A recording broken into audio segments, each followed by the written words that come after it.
Stevens Intermediate School sits in Huron, Ohio, a small community on Lake Erie. There, you'll find Leah LaCrosse, a fifth-grade science teacher who specializes in incorporating technology into her teaching as often as possible. A lot of the projects that we do are project-based learning, and so if we're studying things like the solar system, I may ask them to do research on their iPads to answer like key characteristics for the planets.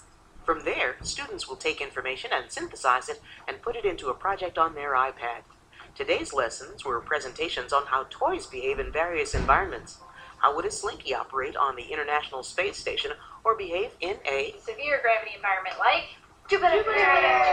To complete the task, students shared information in Google Docs, created their presentations in Keynote, took to Twitter, and conversed on Today's Meet, a website to post information.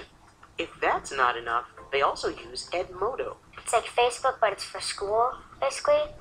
And Mrs. LaCrosse will post a question, and then you click reply, and you can just type what you think about it.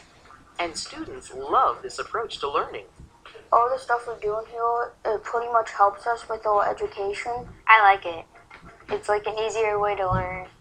Some teachers aren't courageous enough to step out on that limb because that limb might break and you might fall flat on your face. And she understands that's part of the learning curve. The iPads are not used exclusively, but they are woven in throughout the curriculum. It's still a text-based learning environment, but the technology is certainly a plus. The kids are excited to walk into that classroom because they never know what's going to be that day's activity. Because of Mrs. LaCrosse's dedication and with the help of her students, she's published in the most recent iPads for Dummies book, which features one of her science lessons. Sam Glicksman is the author, and he asked, do you have any lesson plan?